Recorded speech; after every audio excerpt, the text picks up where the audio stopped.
राम राम विद्यार्थी मित्रांनो, चला टीईटी परीक्षा जवळ आलेली आहे आणि आपण आता प्रश्नपत्रिका सोडवतोय. आणि प्रश्नपत्रिका सोडवताना आता सर्वप्रथम आपल्याला ओरिजिनल जी प्रश्नपत्रिका असते ती कशी असते ती माहिती करून घ्यायची. आपल्या हातात प्रश्नपत्रिका पडणार आणि प्रश्नपत्रिका पडल्याच्या नंतर आपल्याला नेमका प्रश्न पडतो. प्रश्नपत्रिका आपण जशी उघडली तसं आता नेमके कोणते प्रश्न सोडवायचे. तर सोपं असं आहे, भाषापासून सुरुवात करायची. पहिल्या प्रश्नापासूनच करा. मग आता या ठिकाणी आपल्याला मी सांगणार आहे सामाजिक शास्त्र 6वी ते 8वी पेपर क्रमांक 2 2025 चा हा पेपर आहे. 2025 चा हा पेपर आहे. आता लक्षात घ्या, इथे तुम्हाला सर्वप्रथम देते विषय हिंदी आहे, द्वितीय भाषा इंग्रजी मराठी, बालमानसशास्त्र, अध्यापन शास्त्र, सामाजिक शास्त्र. आता तुम्ही निवडली समजा पहिली भाषा माध्यम हिंदी. आता बऱ्याच जणांच्या डोक्यात हे आहे माध्यम हिंदी म्हटल्यावर सर्वच प्रश्न आता हिंदीमध्ये येणार की काय, असं होत नाही. मग हिंदी माध्यम म्हणजे प्रथम भाषा हिंदी. मग प्रथम भाषा हिंदी म्हणजे हिंदीचेच प्रश्न हिंदीमध्ये. हा मग बाकीचं घाबरून जायचं काम नाही, आपल्या मराठीत प्रश्न राहणार आहे, जास्त डोकं लावायचं काम नाही. मग पहिले प्रश्न 1 ते 30 असणारे कोणते, तर ते असणारे हिंदीचे. भरपूर लोकांनी प्रथम भाषा हिंदी निवडलेली आहे, म्हणजे माध्यम हिंदी येणार आणि मग ते अवघड वाटणार त्यांना. काही अवघड नाही. प्रथम तुम्ही निवडले प्रथम भाषा हिंदी म्हणजे माध्यम तुमचं वर दिसणार कसं, या असं माध्यम हिंदी म्हणजे प्रथम भाषा हिंदी निवडलेली आहे. मग चला पुढं. आता पहिले 30 प्रश्न सोडून झाल्याच्या नंतर प्रश्न पडतो की आता पुढे कोणते प्रश्न सोडायचे. मग द्वितीय भाषा मराठी निवडली, द्वितीय भाषा मराठी निवडली, काही इंग्रजी निवडली, तिथं आपल्याला सावध राहायचंय. काहींनी मराठी निवडली असेल, काहींनी इंग्लिश निवडलेली असेल. मग दोन्ही प्रश्न असणारे, तुम्ही कोणते निवडले तेच प्रश्न असणारे असं नाही बरं का. इंग्रजीचे प्रश्न असणार, मराठीचे प्रश्न असणार, द्वितीय भाषा मराठी, प्रथम भाषा मराठी, सर्व प्रश्न असतात तिथं. मग गोंधळ होतो. मग आपल्याला एकदम शांततेत डोक्याने काम करायचं. कसं, पहिले 30 प्रश्न आपण सोडले हिंदीचे. मग आपली द्वितीय भाषा मराठी आहे, इंग्रजीचे प्रश्न कशाला दिले पाहिजे बरं, त्याच्यात दिलेच ते आपल्या डोक्यातून काढून टाका. आपल्याला इंग्रजीचे प्रश्न सोडवायचे नाही. मग आपण जायचं मराठीकडे. मग मराठी झालं. आता भाषाचा खेळ संपला. भाषा मराठीचे प्रश्न, इंग्रजीचे प्रश्न, हिंदीचे प्रश्न, सर्वच भाषेचे प्रश्न आहे, पण आपल्याला सोडायचे हिंदी आणि मराठी. मग भरपूर जणांचा गोंधळ इथेच होतो. मग पुढे चालायचं बालमानसशास्त्र, अध्यापन शास्त्र आणि पुढे चालायचं सामाजिक शास्त्र. आता तुम्हाला ओरिजिनल प्रश्नपत्रिका मी दाखवतो. आता बघा, पहिले प्रश्न आले हिंदीचे. 1 प्रश्नापासून सुरू झालं. काही नाही, जास्त काही अवघड प्रश्न नसतात. की निम्न में से प्रत्येक शब्द का संधि भेद कौन सा है. आपली भाषा मराठी आहे. मग व्यंजन संधि, स्वर संधि, विसर्ग संधि, इनमें से कोई नहीं है. मग आता या ठिकाणी लक्षात घ्या, व्यंजन संधि म्हणायचं का स्वर संधि म्हणायचं, तर या ठिकाणी आपल्या डोक्यात आलं पाहिजे प्रति अधिक. बघा बरं का प्रश्न काय आहे. मी तुम्हाला एकच प्रश्न सांगणार आहे, जास्त काही बोलणार नाही त्याच्याबद्दल. तुम्ही मराठीचा चांगला अभ्यास केला तर हिंदीचे भरपूर प्रश्न तुमचे कव्हर होतात. बघा, निम्न विषय प्रत्येक, प्रति अधिक एक. आता काय घडतं, या ठिकाणी कोण आहे ई प्रति आणि या ठिकाणी कोण आहे ए. मग ईच्या पुढे ए आला. मग ई काय सांगती, माझ्या पुढे कोणताही विजातीय स्वर आल्याच्या नंतर काय तयार होतं, ये तयार होतं. कोणतं ये म्हणजे कसं, आणि मग त्याच्यावर काय हा पुन्हा त्याच्यात मिळवतो आणि काय तयार होतं, ये संधी, ते संधी. मग या ठिकाणी काय झालं, प्रति अधिक एक आणि मग काय तयार झालं प्रत्येक. म्हणजे काय झालं, इथलं ई खाली आली, इथलं ए खाली आला. आता नवीन इथं हा आला, मग इथलं लंगडं तर याला जोडलं आणि हे क इथं राहिलं. आणि मग काय शब्द तयार झाला, प्रत्येक. म्हणजे कोणती संधी, स्वर संधी आहे. स्वर अधिक स्वर बरोबर स्वर संधी. मराठी, मी हिंदीचा काही अभ्यास केला नाही, मराठीवर आधारित हे प्रश्न आहे, जास्त काही ताण घ्यायचा नाही. चला पुढं. आता बघा पुढचा तुम्हाला प्रश्न दिसतोय, आपल्याला ते प्रश्न सोडत बसवायचे नाही. तर हिंदीचे किती प्रश्न आहे? हिंदीचे प्रश्न आहे तुम्हाला 30 प्रश्न. मधुर मधुर मुस्कान मनोहर मनुज वेश का उजियाला, यह उदाहरण निम्न में से किस अलंकार का है? मराठीत अलंकार आहे. मग श्लेष, उपमा, यमक, अनुप्रास. मग अनुप्रास काय सांगतो आपल्याला? अक्षराची आवृत्ती. उपमा काय सांगतो? मेघा सम श्याम सावळा. या ठिकाणी यमक काय सांगतो? सदा सर्वदा योग तुझा घडावा, तुझे कारणी देह माझा पडावा, घडावा पडावा.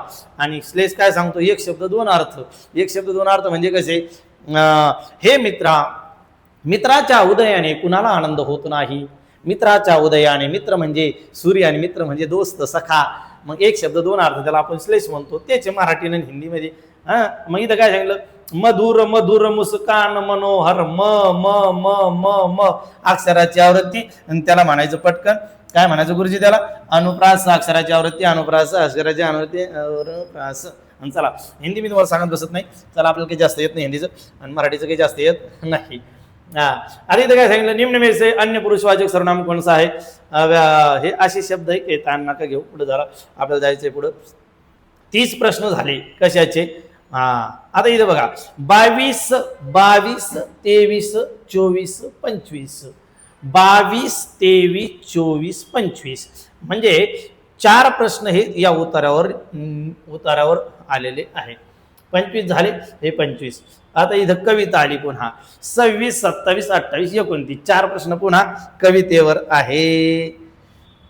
बघा, हिंदीचे 30 प्रश्न आपले संपले. प्रश्नपत्रिका समजून घेतो आपण. हिंदीचे 30 प्रश्न सोडले. मग आता आपल्याला जायचंय द्वितीय भाषा मराठीकडे. आता तिथं काय झालं? लगेच जसं मराठीचे 30 प्रश्न झाले, ते 31वा प्रश्न आला, इंग्रजी किंवा मराठी.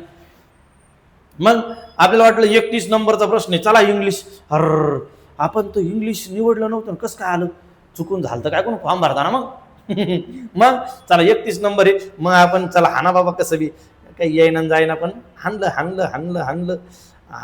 हानीत गेलो आपण कुठं? डायरेक्ट 30, लगेच 59 आणि 60. इथं 60वा प्रश्न इंग्लिशचा संपला. आणि पुढं परत आलं काय? मराठी. आणि प्रश्न क्रमांक 31. आता कसं करू? आता कसं करू? मग लक्षात घ्या, 31 ते 60 इंग्रजीची भाषेचे प्रश्न आहे, त्याला बाजूला काढा, त्याच्याकडे पाहू नका. मग डायरेक्ट या 31 नंबरचा मराठीचा प्रश्न सोडवायचा आहे. मग 31वा प्रश्न हे आपण सोडू आता. परंतु आधी तुम्हाला सांगून देतो, 31 पासून 30 मराठी झाले म्हणजे आपले 60 प्रश्न झाले. 60 प्रश्न झाले. मग इंग्रजीचे सोडत बसू नका. ज्यांनी पहिली भाषा हिंदी निवडली आहे त्यांनी द्वितीय भाषा मराठीच निवडलेली असणार आहे. मग हिंदी आणि मराठीचे 60 प्रश्न झाले रे झाले. मग चालायचं आपलं बालमानसशास्त्र व अध्यापनशास्त्र. पेपर 2चं पाहतोय आपण, 6वी ते 8वी. आणि मग मॅकडुगल या मानसशास्त्राने केलेल्या सहज प्रवृत्तीच्या वर्गीकरणामध्ये आत्मनिष्ठ या घटकामध्ये खालीलपैकी कोणत्या प्रवृत्तीचा समावेश होतो? ही मराठी भाषेत प्रश्न आहे. तुम्ही म्हणे माध्यम हिंदी, तो हिंदीमध्ये येतं काय कोण सारं? बघा मराठी ते. चला मग पुढं. हा मागच्या वर्षीचा पेपर आहे. हे काय आपलं छापेल टाईप केलेला विषय नाही हा, बरं का? जसं तसं तुमच्या पुढं मांडतोय. मागच्या वर्षीचं झाले बा कशाचे? मानसशास्त्राचे 30 प्रश्न. हे बघा, मानसशास्त्राचे 30, पहिले हिंदीचे 30, मराठीचे 30 60, मानसशास्त्र 30 90. आणि आता आपलं समाजशास्त्र निवडलेलं आहे, गणित विज्ञान नाही. मग समाजशास्त्र. मग इथं झालं सामाजिक शास्त्रे सुरू. छत्रपती संभाजी महाराजांनी टिंबटिंब ग्रंथाची रचना केली. बुधभूषण, आज्ञापत्र, शिवभारत, राज्य व्यवहार कोश. आता तुम्हाला माहिती पाहिजे असं, मला माहिती 1-2, तर मग बुधभूषण मला वाटू राहिलं. चला, जगाचा कारखाना असे टिंबटिंब या देशाचे. जाऊ द्या. हे किती प्रश्न असणार समाजशास्त्राचे? 60 प्रश्न असणार आहे. किती प्रश्न आहे? 60. आणि ते 90 आणि हे 60, किती झाले? 150. संपला ना पेपर. काय राहिलं मग त्याच्यामध्ये? किती सोपं आहे, सुटसुटीत आहे, काही ताण नाही घ्यायचा. आत्ताशी कळलं तुम्हाला. बघा, शेवटचा प्रश्न तुमच्या पुढे येऊन ठेकला. 150वा. आणि आले तुम्ही पास झाले. टी 100पेक्षा जास्त मार्क घेऊन. हे बघा, आफ्रिकेतील कांगो नदीच्या खोऱ्यात टिंबटिंब प्रकारचा प्रजन्य पडतो. असा हा मागच्या वर्षीचा भूगोलाचा प्रश्न आलेला आहे. असे 150 प्रश्नाची प्रश्नपत्रिका आहे. ताण घेऊ नका. समाजशास्त्र हिंदी माध्यम निवडलं तर एकदम सोपी प्रश्नपत्रिका आहे. आणि चला मग आता मी तुम्हाला फक्त आणि फक्त 15 मिनिटामध्ये मराठीचे उत्तर सांगतो. पट पट पट पट पट पट पट पट पट. डोळे गुरुजी आले हो, अवघड सोपे झाले हो. डोळे गुरुजीचा संकल्प भारी, मराठी व्याकरण घरोघरी. चला चला गुरुजी घ्या मराठी पटकन. चला आले गुरुजी. हां, झालं आपलं मराठी सुरू. आता या ठिकाणी लक्षात घ्या, आपल्याला 1 नंबरचा नव्हे तर 31 नंबरचा प्रश्न पाहायचा. आलं का 31? आलं आलं आलं. हां, चला आपला 31 नंबरचा प्रश्न आहे. पटपट सांगतो तुम्हाला. हे असं करतो इथे दिसतंय. योग्य पर्याय वापरून म्हण पूर्ण करा. देखल्या द्यावा दंडवत दंडवत. देखल्या द्यावा दंडवत. काय म्हणे? साधे सोपे. आरती प्रभू या नावाने. आरती इथं काय? देखल्या द्यावा दंडवत दंडवत दंडवत. आरती प्रभू या नावाने काव्य लेखन करणारे साहित्यिक कोण? कोण आहे? आरती प्रभू गदी माडगुळकर, बासी मर्ढेकर, चैत्र खानोलकर. मग हेच असे ना आपले आरती प्रभू चैत्र खानोलकर म्हणून. चला गोंधळ झाला तर मला सांगा बरं का. होत असतं कधी कधी. माणूस हा चुकीचा पुतळा आहे. खालीलपैकी कोणते पुस्तक पु ल देशपांडे यांनी लिहिले नाही? पु ल देशपांडे यांनी लिहिले नाही. अमृतवेल, व्यक्ती आणि वल्ली, आसामी आसामी आसामी असामी. बटाट्याची चाळ. हां, याचं उत्तर तुम्हीच सांगा बाबा, मला काही डोक्यात यायला नाही आता. अमृतवेल, व्यक्ती आणि वल्ली, आसामी असा. चला अमृतवेलच असन. देशपांडे, पु ल देशपांडे. चला तेवढं तुम्ही मला सांगा. आकांक्षा घरी गेली वाक्याचा प्रकार बघा. आकांक्षा घरी गेली आज्ञार्थी विद्यार्थी संकेतार्थी. आज्ञार्थी विद्यार्थी संकेतार्थी स्वार्थी. आकांक्षा घरी गेली. सटकन पटकन सांगायचं आपल्याला. आता व्याकरणाचा भाग आला की मग डोळे गुरुजीला काही ताण येत नाही. हा, मग आता आकांक्षा घरी गेली वाक्याचा प्रकार कोणता? आज्ञार्थी वाक्याने, विद्यार्थीने, संकेतार्थी. मग काय? स्वार्थी. सरळ साधा अर्थ आहे. आकांक्षा घरी गेली, आकांक्षा वर्गात बसली, आकांक्षा बाहेर गेली. सरळ साधं वाक्य त्याला म्हणायचं स्वार्थी वाक्य. आकांक्षा घरी गेली स्वार्थी आहे. चला क्रियापदाचे 4 अर्थ आहे. स्वार्थ, आज्ञार्थ, विद्यार्थ आणि संकेतार्थ. स्वार्थ म्हणजे सरळ साधा अर्थ. स्वार्थ म्हणजे सरळ साधा अर्थ. आज्ञार्थ म्हणजे आज्ञा केलेली असते. विद्यार्थी म्हणजे व वि वेने शेवट झालेला असतो. आणि संकेतार्थ म्हणजे जर तर आलेलं असतं. चला मग पुढं. कुणी झाडांच्या फांद्यावर चढले. कुणी झाडांच्या फांद्यावर चढले या वाक्यातील विभक्ती ओळखा. आता या ठिकाणी बघा, या ठिकाणी आपल्याला अधोरेखित करून नाही दिलं. मग कुणी शब्दाला प्रत्यय लागलेलं नाही. झाडांच्या फक्त एका शब्द लागलं. तिथं विभक्ती प्रत्यय नाही तर काय? शब्द योग्य हवे. मग झाडांच्या. आता इथं तृतीय एक वचन, षष्टी एक वचन. तृतीय अनेक वचन, षष्टी अनेक वचन. मग आता इथं आपल्याला कळतं चाचीचे, चाचीचे चा. षष्टी आहे पण एक वचनी की अनेक वचनी. मग अनेक वचनी शब्दाचं प्रत्यय कसं ओळखायचं? तर प्रत्ययाच्या आधीच्या अक्षरावर अनुसार आला कसं चालायचं? अनेक वचनी आहे. म्हणजे याचं उत्तर काय? षष्टी अनेक वचन. षष्टी अनेक वचन. मग विभक्त्या किती गुरुजी? 8 विभक्त आहे. प्रथमा, द्वितीय, तृतीय, चतुर्थी, पंचमी, षष्टी, सप्तमी, संबोधन. 4. प्रथमा, द्वितीय, तृतीय, चतुर्थी, पंचमी, षष्टी, सप्तमी, संबोधन. किती विभक्ती आहे? 8 विभक्त्या.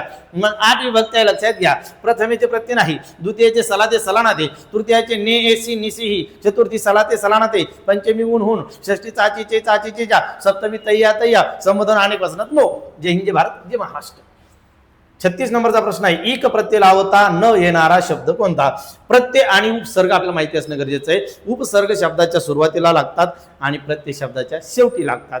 मग आता या ठिकाणी इक प्रत्यय लावायचे. समाजाधिक, सामाजिक, वाचक, वाचिक, धर्म, धार्मिक, आनंद, आनंदिक होत नाही. मग आनंदित इत पाहिजे. म्हणजे इथं काय लावताना येणारा शब्द कोणता आहे? आनंदित. याला लावू शकत नाही.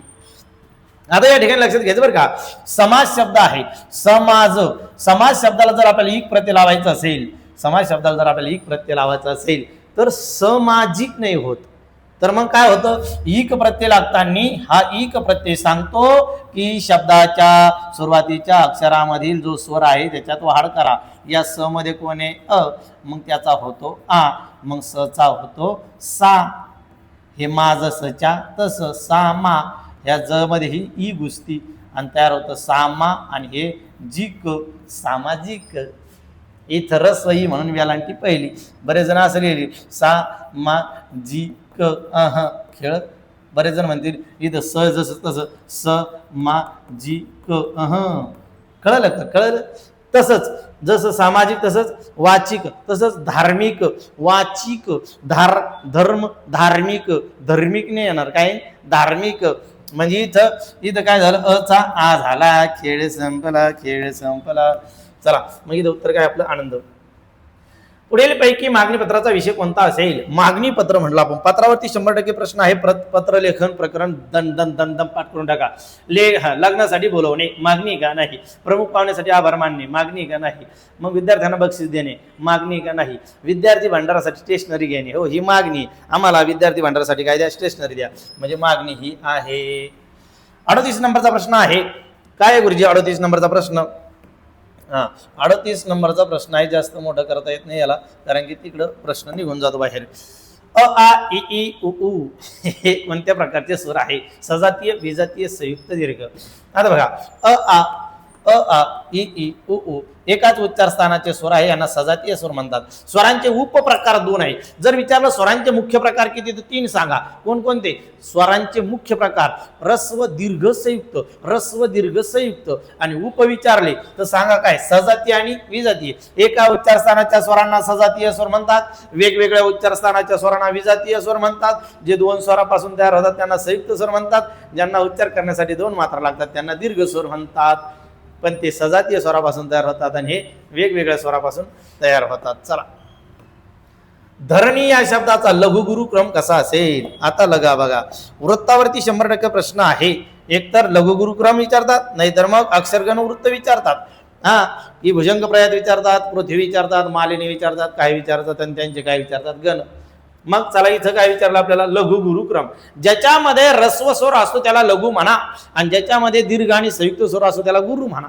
मग आता धरणी, ध मध्ये कोण आहे? अ, र मध्ये अ, आणि न मध्ये दीर्घ. मग इथं लघु लघु आणि हे कोण आहे? गुरु. लघु लघु इथं लघु लघु लघु म्हणजे येऊ शकत नाही. इथं कोण आहे? गुरु. लघु लघु हे पण येऊ शकत नाही. मग इथं याला लहान करा थोडं.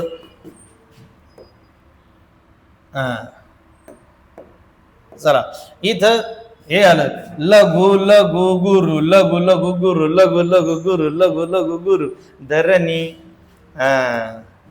चला मग झाकले माणिकचा योग्य अर्थ काय? झाकले माणिकचा योग्य अर्थ काय? पाणक्या, साधा पण गुणी मनुष्य, बहुमोल वस्तू, कजाग व्यक्ती.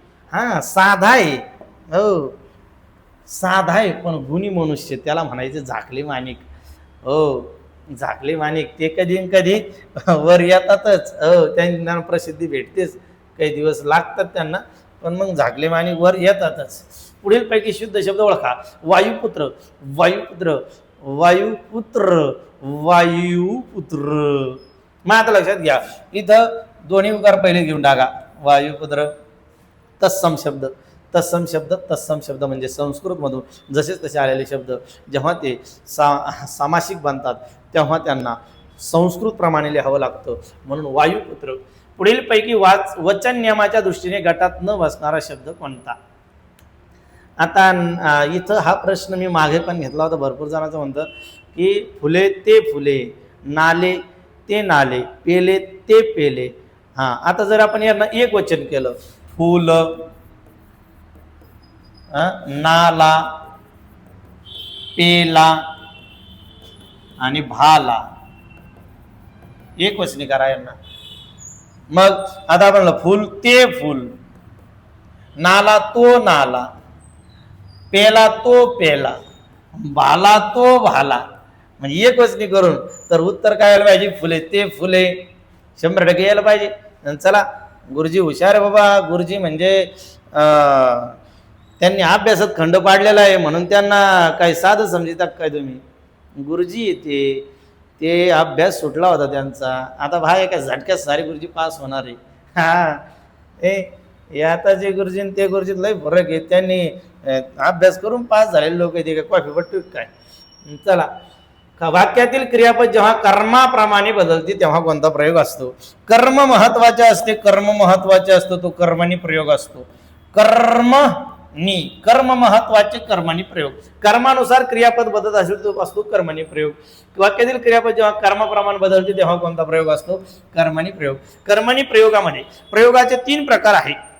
एक कर्तरी कर्मणी भावे, कर्तरी कर्मणी भावे, कर्तरी कर्मणी भावे, कर्तरी कर्मणी भावे. कर्तरी प्रयोगामध्ये कर्ता महत्वाचा, कर्मणी प्रयोगामध्ये कर्म महत्वाचं आणि भावे प्रयोगामध्ये दोन्ही महत्वाचे नाही. मग कर्तरी प्रयोगामध्ये कर्त्यानुसार क्रियापद बदलतं आणि कर्मणी प्रयोगामध्ये कर्मानुसार क्रियापद बदलतं. मग चला 43वा प्रश्न आपला संपला. पुढचा प्रश्न सुरू होतोय. तुला हे पुस्तक आवडले का? या वाक्यात गाळलेल्या जागी कोणते विरामचिन्ह येईल? प्रश्न केलाय, तुला हे पुस्तक आवडले का? विराम पूर्ण विराम देऊ शकत नाही, मग काय प्रश्नचिन्हचे उद्गार चिन्ह नाही, स्वल्पविराम येऊ शकत नाही, मग काय तुला हे पुस्तक आवडले का? क्वेश्चन. चला प्रश्नचिन्ह बरोबर आहे.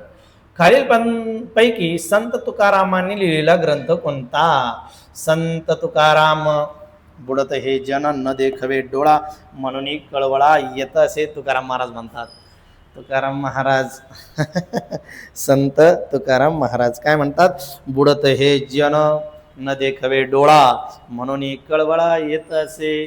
तुकारामाची गाथा आहे, अभंग गाथा. दासबोध रामदासाचा, एकनाथी भागवत एकनाथांचा आहे आणि भावार्थ दीपिका ज्ञानेश्वरांची आहे. म्हणजे या ठिकाणी तुकारामांची काय आहे? गाथा आहे. हो, गाथा. या गाथेवर आधारित हजारो लोक कीर्तन करतात. एक एक ओळीवर एक 3-3, 2-2, 4-4 तास बोलू शकणारे भरपूर ज्ञानी लोक या आपल्या महाराष्ट्रात आहे. शाळा माते समान आहे या वाक्यात शाळा हे काय आहे? आता शाळेला मातेची उपमा दिली आहे, मग मूळ घटक शाळा आहे आणि शाळेला काय केलं? मातेची उपमा दिली. शाळा माते समान आहे, मग माते समान कोण आहे? शाळा. मग शाळा उपमेय आहे, मूळ घटक कोण आहे? शाळा. आणि शाळेला कशाची उपमा दिली? मातेची. माता काय? मग उपमाने. चला या ठिकाणी उपमेय शाळा काय आहे? उपमेय. कडकडा फोड नभ उडो ओढू मखिका खडबडवी दिग्गजा तुडवरवी मालिका. या कोणता रस आहे? भयानक विभत्स करून नाही तर रौद्र रस आहे. नवरस आहे मराठीमध्ये. किती रस आहे? 9 रस. आपल्या शरीरामध्ये स्थायी भाव असतात, त्या स्थायी भावाला वातावरण मिळालं की रसाची निर्मिती होते. कसं वातावरण आहे? एखाद्या ठिकाणी समजा एखादा प्रसंग घडलाय, दुःखद घटना घडलेली आहे आणि त्या ठिकाणी सर्वच्या सर्व जमलेली मंडळी अचानक सर्व रडायला लागतात मोठमोठ्याने. आपला त्याचा काही संबंध नसताना आपण अचानक तिथे पोहोचलो. तर 1 मिनिटाच्या आत त्या भावनिक वातावरणामुळे आपल्या शरीरावर परिणाम होतो. आपल्या शरीरातील स्थायी भाव जागृत होतो आणि अचानक आपल्या डोळ्यातून अश्रू वाहू लागतात. करुण रसाची निर्मिती होते. म्हणजे लक्षात घ्या, आपल्या शरीरात स्थायी भाव दडलेले असतात, स्थित असतात. तुला काय पाहिजे? तुला काय पाहिजे या वाक्यातील काय शब्द कोणत्या प्रकारचे सर्वनाम आहे? काय पाहिजे? प्रश्नचिन्ह जे आहे शेवटी प्रश्नचिन्ह आहे, मग प्रश्न अर्थक सर्वनाम आहे. प्रश्नचिन्ह नसतं तर मग तेव्हा निश्चित झालं असतं. चला, सर्वनामाचे मुख्य 6 प्रकार पडतात. पुरुषवाचक, दर्शक, संबंधी, प्रश्नार्थक, अनिश्चित, आत्मवाचक. मूळ सर्वनामे 9 आहे. मी, तू, तो, हा, जो, कोण, काय, आपण, स्वतः. मूळ सर्वनामे किती आहे? 9. चला, किती नंबरचा प्रश्न सुरू झाला गुरुजी? 49. माधुरी माझ्या बहिणीची मुलगी आहे. या वाक्यात किती नामे आले आहे? माधुरी माझ्या बहिणीची मुलगी. माधुरी, बहीण, मुलगी. 3 नामं आलेले आहे. किती नामे आले आहेत? 3. विनीताने लाडू खाल्ला या वाक्याचे अपूर्ण भविष्यकाळी रूप कोणते? विनीताने लाडू खाल्ला. आता विनीताने लाडू खाल्ला भूतकाळ आहे. विनीताने लाडू खाल्ला साधा भूतकाळ आहे. विनीताने लाडू खाल्ला. मग त्यांनी सांगितलं आपल्याला अपूर्ण भविष्यकाळ करा. अपूर्ण भविष्यकाळ. मग इथे संयुक्त क्रियापद असतं. मग विनीता लाडू खात असेल. असेल काय म्हणायचं? भविष्यकाळ आहे. आणि जर खात त असेल, धातू साधी, त्याला काय लागेल असेल? तर तो असतो अपूर्ण भविष्यकाळ. त्यालाच म्हणतात चालू भविष्यकाळ. खात असेल, पळत असेल, बसत असेल, उठत असेल, रडत असेल, खेळत असेल, पण त्याच्या मागे धातुसाहित्य त्याला काय पाहिजे? चला, काळाचे मुख्य 3 प्रकार पडतात. वर्तमान काळ, भूतकाळ, भविष्यकाळ आणि उपप्रकार 4 कोणकोणते? साधा, चालू, पूर्ण रीती. साधा, चालू, पूर्ण रीती. स्वभाव अधिक उक्ती. गुरुजी हे आम्हाला शिकायचं असेल तर काय करायचं? तुम्हाला फक्त आपण 50 रुपयात बॅच दिलेली. किती रुपयात? 50 रुपयात. पुढे घे भरारी डोळे गुरुजी नावाचं ॲप घ्यायचं, प्ले स्टोअरला जायचं, घे भरारी डोळे गुरुजी, पटकन नाव टाकायचं आणि लगेच ॲप डाउनलोड करायचं. त्याच्यावर TET नावाची बॅच आहे, ती TET नावाची बॅच पटकन घ्यायची, 50 रुपये भरायचे आणि दररोज ऐकायचं 3-3, 4-4 तास. 8 दिवसात बॅच खतम. 30 पैकी 30 मार्क. स्वभाव अधिक उक्ती याचा संधी शब्द कोणता? आता या ठिकाणी बघा, स्वभाव स्वभाव अधिक उक्ती अधिक अधिक बरोबर काय होतो? ओ. मग या ठिकाणचा निघाला, या ठिकाणचा निघाला, दोय मिळून कोण तयार झाला? ओ. म्हणजे ही स्वर संधी आहे. आणि मग पुढे काय म्हणतात ते? जोडा. मग हा ओ कोणाला भेटतो? ओला. मग या वला भेटल्यानंतर त्याचा काय होतो? ओ. आणि मग जोडा. स्वभावोक्ती आहे का इथं? स्वभावोक्ती, स्वभावोक्ती, स्वभावोक्ती. म्हणजे हेच उत्तर आहे. म्हणजे काय घडतं? अधिक बरोबर ओ. कोणती संधी आहे? स्वर संधी. चला, हरिहर हे कोणत्या समास प्रकारचे उदाहरण आहे? हरी आणि हर, हरी आणि हर, इतर द्वंद्व समास. समासाचे 4 प्रकार पडतात. कोणकोणते? अवयभाव समास, तत्पुरुष समास, द्वंद्व समास, बहुव्रीही समास. किती प्रकार? 4 प्रकार. आता या ठिकाणी बघा, हरिहर, हरी आणि हर हे कोणत्या? तर इतर द्वंद्व समास. म्हणजे द्वंद्व समासाचे 3 प्रकार आहे. इतर द्वंद्व समास, समहार द्वंद्व समास आणि वैकल्पिक द्वंद्व समास. मग यापैकी कोणतं आपलं उत्तर? जिथे आणि वचा संबंध येतो, शब्द फोडताना आणि व, त्याला म्हणायचं इतर द्वंद्व समास. खेळ संपला. पुढे चला. पुढील पैकी वर शब्दाचा समानार्थी नसलेला शब्द कोणता? वर. नसलेला म्हटलं, वर म्हणजे श्रेष्ठ, वर म्हणजे आशीर्वाद, वर म्हणजे नवरा मुलगा, वर म्हणजे जरा. तर आपलं या ठिकाणी उत्तर काय पाहिजे गुरुजी? तर उत्तर पाहिजे आपलं जरा. समानार्थी नाही तो. मग 54वा प्रश्न काय सांगतो? 54वा प्रश्न गुरुजी, 54वा प्रश्न सांगतोय, पुढील पैकी विरुद्धार्थी योग्य जोडी कोणती? विरुद्धार्थी ओळखायची. आता भाऊ भ्राता, भाऊ भ्राता, भाऊ म्हणजेच भ्राता. सूत पुत्र, सूत आणि पुत्र एकच आहे. मित्र आणि दोस्त एकच आहे. मग उत्कर्ष अपकर्ष. म्हणजे उत्तर काय आहे आपलं? 4 नंबर. चला, किती प्रश्न झाले? 54. आता 54 म्हणजे किती? आपले 24. आणि राहिलेले किती? 24 आणि 6 30. मग उतार्यावरती 55, 56, 57 म्हणजे 3 हे, आणि कवितेवरती खाली 3, 3 आणि 3 6 म्हणजे झाले 60 प्रश्न. 54 आणि 60, 54 आणि 6 60 म्हणजे 30 प्रश्न मराठीचे संपले. उतारा काय करायचा तुम्ही? उतारा आधी डायरेक्ट वाचायचं नाही, प्रश्न वाचून घ्यायचे उतार्यावरचे खालचे आणि नंतर उतारा वाचायचा. पटकन उत्तर सापडतात. अशा पद्धतीची प्रश्नपत्रिका तुम्ही पाहून घ्यायची. सर्वच ज्या प्रश्नपत्रिका माझ्याकडे आहे ते मी आता पुढचे 8-10 दिवस 15 दिवस परीक्षा होईपर्यंत 28 तारखेपर्यंत मी घेणार आहे. तुम्ही पाहत राहा. या ठिकाणी आपण थांबू. जर तुम्हाला हे सर्व पाहिजे असेल प्रश्नपत्रिका माझ्याकडेच्या, तर फक्त 50 रुपयात ठेवल्या. किती रुपयात? 50. काय आपला नंबर आहे? कोणता नंबर आहे गुरुजी? 98 34 89 82 13. या नंबरला तुम्ही नमस्कार पाठवायचा. त्याच्यावर तुम्हाला काय येणार? तुम्ही नमस्कार पाठवला त्याच्यावर तुम्हाला काय येणार? स्कॅनर येणार.